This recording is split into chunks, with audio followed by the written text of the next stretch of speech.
ของจะไพ่เสียว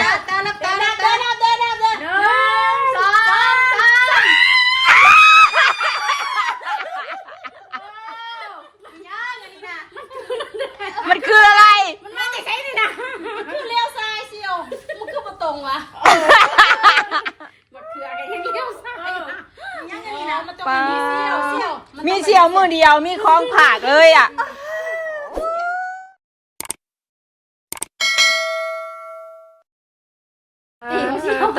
ตีน้อยนะเจนนี่มือเดียวอะมามือเดียวไม่อ้วนได้เสียว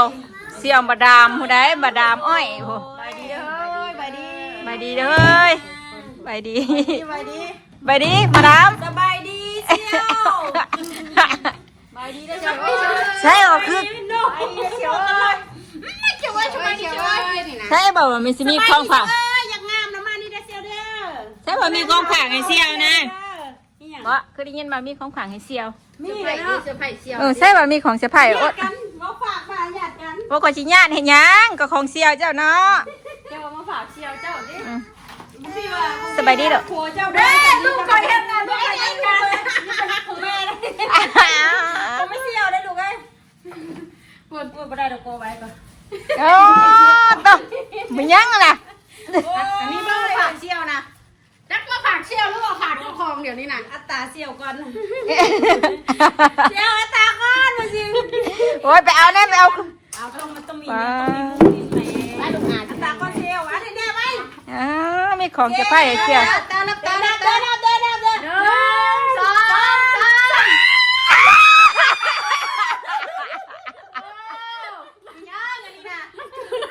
มันคืออะไรมันมาจากไหนนี่นะมันคือเลี้ยวซ้ายเชียวมันคือประตงวะมันคืออะไรที่เลี้ยวซ้าย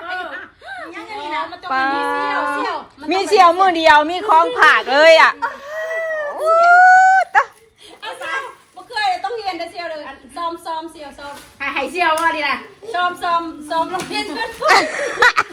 ชอบเนื้อเชียวยี่ผ้าลบแล้วเดี๋ยวนี้นะปวดเชียวกำลังดีได้เชียวกำลังดีเฮ้ยเนาะปันนี้ก็คือนี่เลยตะเบิงรถร้านเชียวเร็วเชียวโคบ้านเนาะอย่ามาทักเป็นลูกบ่เป็นลูกมันเห็นนะเป็นลูกบ่มันคือโหบ้านลูกบ่มันลูกเป็นลูกถ้ามาใช้ของลูกคอยดินี่อาจจะนี่ของหลานของลูกเพื่อนกันดานซื้อมาเราซอมาเราตะเขียบเฉพาะพยาหลายได้เห็นจังได้จากเพื่อนกันซื้อมาแบบที่จงใส่ไรตัวนั้นอย่าลืมนะซื้อไม่เพิ่มนะเสี่ยวก็ได้ซื้อไม่จามเป็นไม้ตะเกียบให้ได้จ้ะโพดเนาะแท้แบบนี้ไปกันรอดอยู่บ่บัดนี้รอดอยู่บ่เพลงไหนได้เพื่อนฮะแต่ใครยุบน่ะมาก็ได้มาหูใจดิอยู่กับเพื่อนนี่ตั้งโดนตั้งหน้าบ่ได้บ่เดียวจับให้รอดบาดนี่ได้ทั้งใหญ่ทั้งยาวเฮ้ยอยู่กับเพื่อนนั่นโหลดหูใจพี่ช่างหูใจใช่ไหมแม่นี่นะอยู่ร่วมกันมาตั้งแต่ปีใหญ่ทั้งยาวทั้งแหล่ทั้งดำครบชุดกี่ดอกได้กี่ดอกเพื่อนนะดิเพราะว่าเพื่อนแบบซื้ออันยังไปล่างเลยจอยมีเพียมีบีพ่อมเจ้านะเห็ดแก้วนะเห็ดตัวได้บ่นั่นกันเห็ดเองดอกแต่ว่าให้ไปล่างคือนะล่างชื่อว่าได้มีเพียของได้เพียอ่ะจะคอยล่างให้แล้วเทใส่ถ้วยกับเวฟเด้อเพียเด้อเห็ดแก้วดิแล้วแต่ต้มก็ต้มเฮ็ดอะไรก็ได้เพื่อนเลยวางโต๊ะก็ลูกเด้อมาเพื่อนนั่งทีสิสอบถามนี่ติมักแบบใดไปนั่งใกล้เพื่อนเข้าห้องน้ำก่อนเสี่ยวเดี๋ยวก็เสี่ยวเดี๋ยวก็เพื่อนเสี่ยวกับเพื่อนคือตัวเดียวกันเดี๋ยวว่าเดียวกันโต๊ะไอ้ดองเดี๋ยวว่าเอ็นบอกเสี่ยวว่าได้คือได้เลยนะสุดยอดเลยจามเห็นมาแดงแซ่บปาร์ตี้หาผู้บ่าวเด้อหาผู้บ่าวหน่อยโอ้น้อยก็สำคัญเนาะขึ้นกับอันนั้นน่ะเน้นน่ะแต่แถวนี้ผู้บ่าวพวกใหญ่นี่มันเน้นใจอยู่ดอกมันบ่มีนั่นต้นโคบ่เลยฮะต้นโคเขาบ่เลยแม่น เงินโพเลยนะ เพื่อนโคแล้วเฮ้ยนั่นนะ เป็นไฟบ่แม่บ้านผมไปเบา เฮ้ยเงินไพ่น่ะ ไปล้างเลยแม่อันนั้นน่ะ ไปล้างแล้ว มาแล้ว บอกโอ้ตื่นไปแล้วเดี๋ยวเข้าห้องน้ำก่อน ไปเท่านี่ รู้ใจเลย ได้บะเขือบักไง สิเมื่อผัดหรือจะเมื่อทอด เนื้อมันสิ่งเนื้อที่สิได้ ร้ายมีเขือเขือแหลมเขือด ผัดก็ได้ทอดก็ได้ เผา ำทัดใส่ผักบัวละผ้าเผาเนียน นี่นะ ได้ไหม เผาก็ได้ มันหักหวานหมักเขืออยากนอนได้ดานกันเลย บริโนอนเว้นกินแล้วลูกน้ำเจ้าแล้วนั่นนะมาแม่เปิดให้ กินแล้วทำมา เฮ้ย ตัวเป็นเพื่อนกับเราได้หึงมึงแน่เรามีเพื่อนมือเดียวรู้ใจเลย ว้ายเธอเป็นเพื่อนตั้งนานทำไมเธอไม่รู้ใจอ่ะ ดีอุ้มไปเลยอ่ะ เออเรามีเพื่อนมือเดียวรู้ใจเลย มาเพื่อนจุ่มเพื่อน ให้เฮ็ดอย่างซอยเสื้อสีมือเสี่ยวเดี๋ยวให้เสี่ยวอันนั้นนะให้สู้กินนะเดี๋ยวไปวิลาเพราะว่ามาให้ทำกันไอ้เสี่ยวมาลูกมาเอ็ดมาทักทายสบายดีเจ้า สบายดีหรอ สบายดีเจ้า YouTube เจ้าสบาย FC วะสบาย FC ส วะ บายดีสิปะ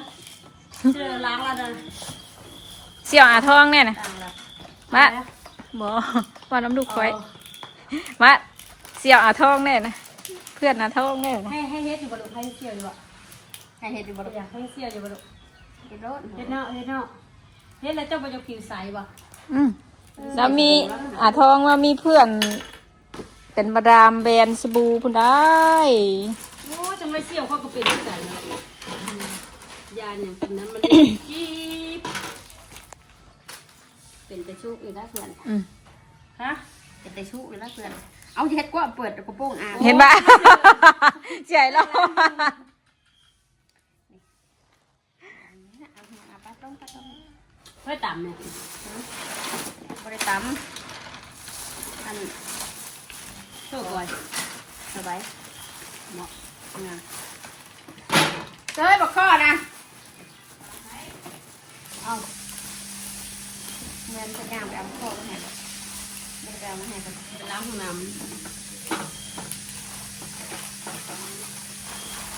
ได้บัน ำเฮ็ดอีแจ้งเจ้า พี่บอลนั่งอยู่นี่ก็มีนี่ อยู่เด้นี่ล้างนี่ล้างได้ ใช่ เล่นน้ำกอก ฮะ เด้เปิดนี่ โอ้ ลูกเอามาข้อมาในลูกในโตนะ เอามาข้อมาเนี่ยเอาถุงมาข้อมาเนี่ยถุงมากล้วยเร็วเด้อ เธอจำแล้วก็ได้มันหอย เขามัดกันนั่นน่ะมัดซีนเขาต้องใส่นั่นเลยนะใส่น้ำมันพุกน้อยนึงให้มันนุ่ม มันหอย แม่ก็มาซื้อมาสั่งจับมาไปจะเป็นนั้นได้เป็นลูกสั่งได้ก็อย่าเสียวเลยนี่ดีออกมาแต่จับก็แต่ออกมาจับยังบ่อยอยู่นี่นะเป็นได้มันงามบอลเลี้ยวซ้ายเลี้ยวซ้ายอะขับบอกไม่ได้เราไม่ได้กูขี้ไข่ข้างเนาะ นอนมืดอ่ะ แม่เราอยากขักแน่อยากได้ถ้าขักหมดนี่สุดยอดแน่เห็นบอกกูพิดหวังนะเรื่องนั้นเอาซื้อไหนก็ว่ามันดื้อแล้วซื้อไหนก็คนงาม น้องวาสนา ดีเว้ยมาแม่กล้วยแล้วมิวมาคุณกล้วยแล้วนั้นจะบอกเอาเหรอมันต้องอันนี้จ้า ลาไปแล้ว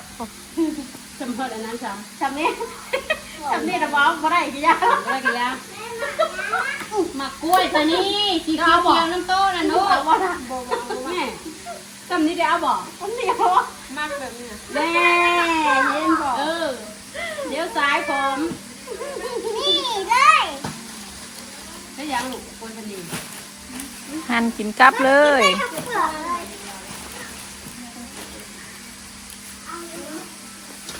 เฮ้ยนี่ก็ใจหนาวอย่าง นายแตะได้กัน อยาก ก็กิน กินอะไร มันเกี่ยวปากกับที่เลย หนังไก่ประดามก่อน ใส่ที่เลย ไปบอกไปกรุงเทพมันพอ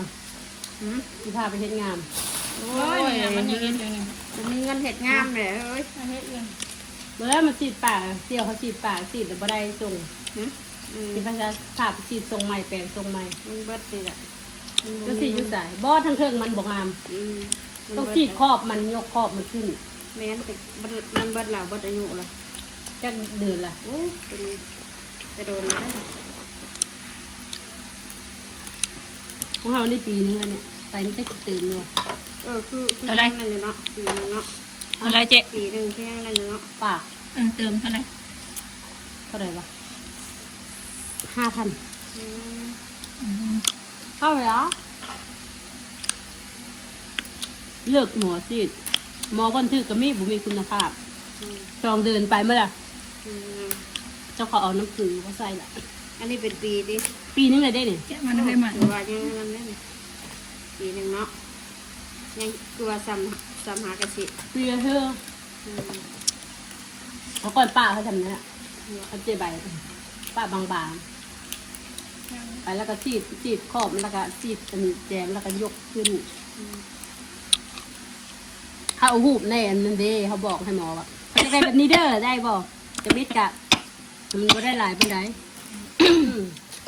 มันจะแค่ออกบ่ ตอนยังประตาย มันจะอ่ะ ยังไง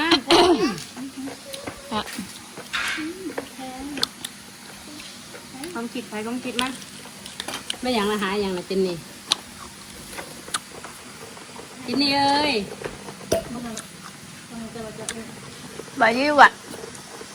บายดีเลย บริจาคอย่างโยนบุบี้นะมีคู่ค่ะทำที่จะได้ก็ยังมี บริมีได้นี่นะ แม่อันนี้ยัง ไม่จะห่วงยางได้นี่น่ะ เนาะมีท่อยางเลย ไม่จะห่วงยางหมูพุ่งน่ะหมูมี เย่นี่นะมุนไหมนี่นี่นี่ มันไม่ โอ้บ้าหรอกมันเจ็บ มาเจ็บ จะหมุนน่ารักจะไซส์บ่ มันก็ได้แต่อารมณ์เนาะดิ่งมวนคือ ทางรู้ อะไรทาน โอ้มันจะเป็นอย่างนั้นเคยเห็นอยู่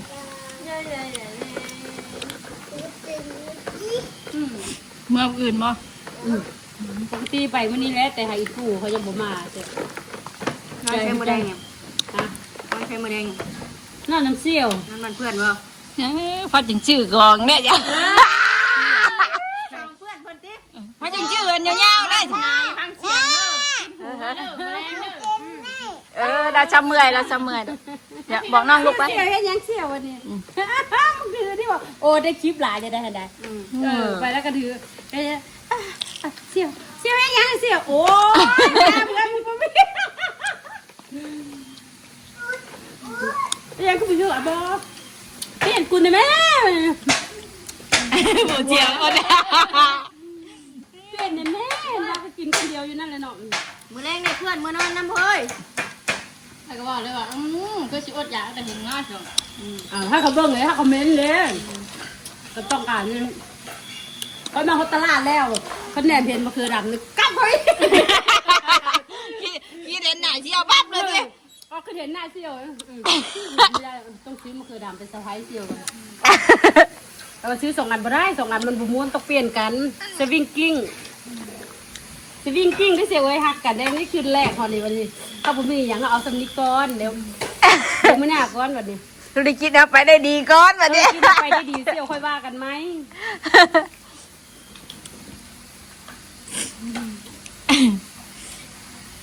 จื้อไว้เด้อเซี่ยวเด้อครั้งแรกว่าสิบ่ลืมอยู่แล้วเขา จับผืนใจได้นะ จำติดใจแล้วเมื่อไปก็เทสอัดคลิปถ่ายรูปแล้วก็วันนี้ปฏิกับเซี่ยวได้ยังว่าอีกเติมเลยคอนเฟชั่น1,000 3 2เอาเฟซเหมือนเดิมเวลาอัปเดตแท็ก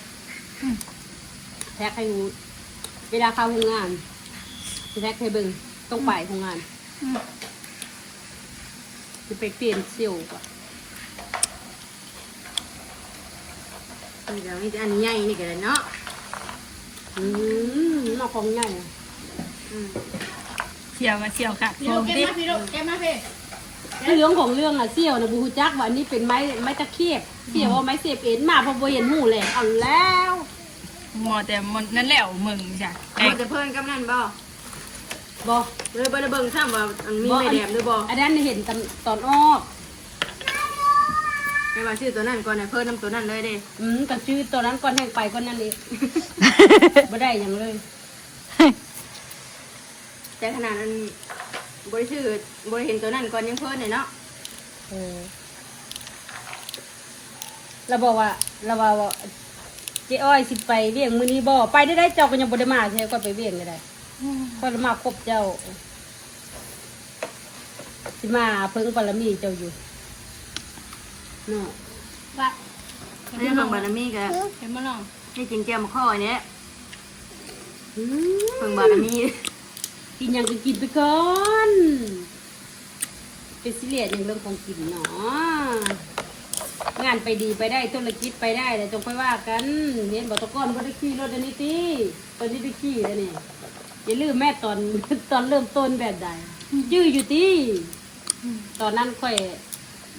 ช่วยเริ่มต้นธุรกิจค่อยฮู้ว่าหาบหมูขายย่างได้บ่ได้ขี่รถได้ อันมาซานใช่เป็นกระตาอันบ่เจ๊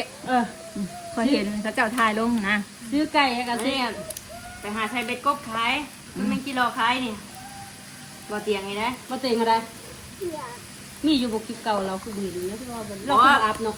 ตั้งแต่เราบ่ทันได้เฮ็ดพุ่น เอานั่นแหละจังเว้าก็เฮ็ดเลยเนาะก็อัปเดตลงมาเลย แต่เราบ่ทันได้เฮ็ดมีทุกพุ่น ตอนนี้มีคนติดตาม6-7 แสนนึง เบ็ดกบเป็ดเก็บดิ บ่เสี่ยวแหลมทั้งใดแหลมทั้ง ท่านมันแหลมทั้งแล้ว เอาอันนั้นว่ะ ไปเพื่อนจุดไปเพื่อน นี่จะพาเทียบแม่ให้ เอาเสียบแล้วก็เข้ากับไว้อีก โอเค โอ้ เออ ไปทางนั้น เสียเฮ็ดได้เอาติ ไปทางนั้นถิบก้อนไปทางนั้นเพื่อนอ่ะนี่ซองมึงซ่าให้เด้อ ปกติเสี่ยวบ่เคยกินเหล้าแต่มื้อนี้สิกินเลยปกติเด้อย่านั่งให้มันฮักเด้อเด้สิได้ออกตลาดนี่เด้อจับมาเด้อไปหยาดไปเปลี่ยนแมลงเด้อว่าจังไง ว่าซื้อมาฝากเพื่อนรู้สึกว่าสิเป็นห่วงมากกว่าเพื่อนอีกเลยเนาะ โยเขาแบบบริลินช้ำพัฒ ได้ ได้ ห่วงมะเขือมากกว่าเพื่อนอีกได้อย่างนี้นะรู้สึกนี่ เพื่อนห่วงกลัวสิหรอ แนวมัน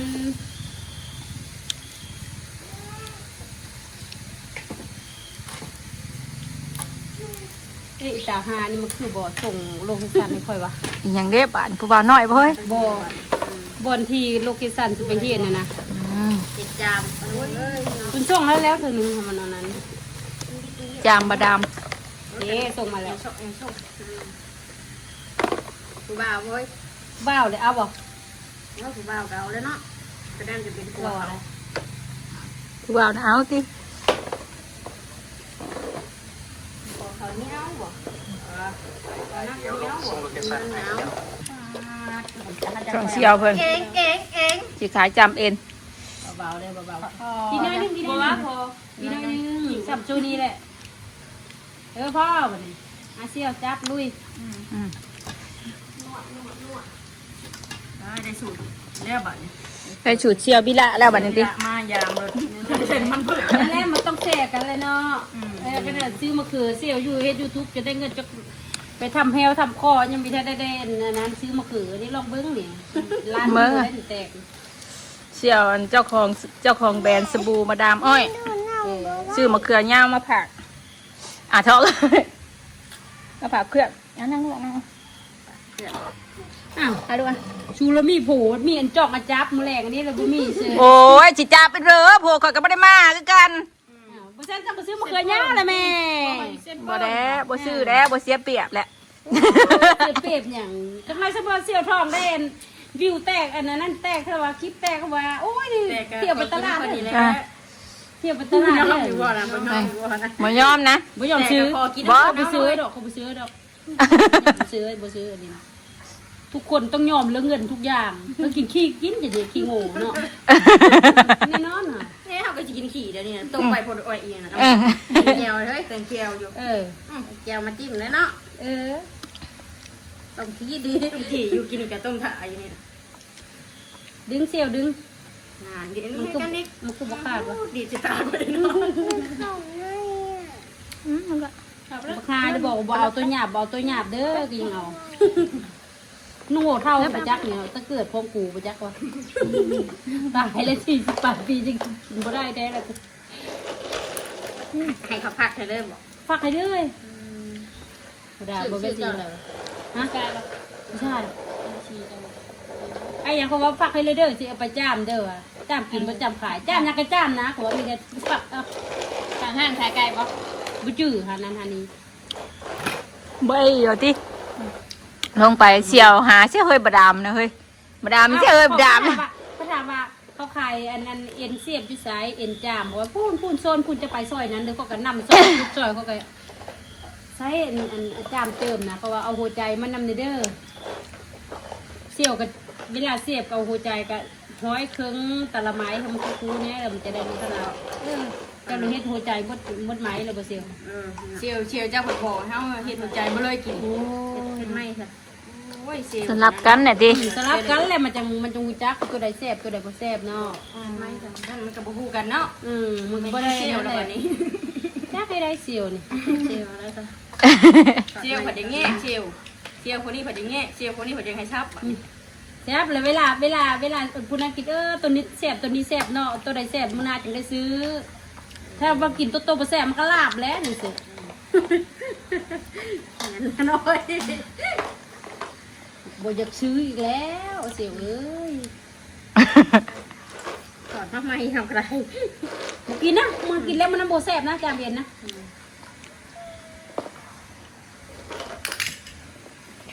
บักพ่อค้านี่ก็โอ้ยจะไปเฮ็ดตอนใหญ่แต่เท่านั้นไอ้คลิปตัวบ่ยาวโพดบ่ตัวจับกองจนเมื่อยมือแต่เขาบ่ หมูเน่าเฮ้ยหมูเน่าเฮ็ดไปรอดเพื่อนเลยเฮ็ดอย่างเฮ็ดรอดของเพื่อนเจ้าของเพื่อนเจ้ายังเน่า เออเปิดอะไรอยู่วะ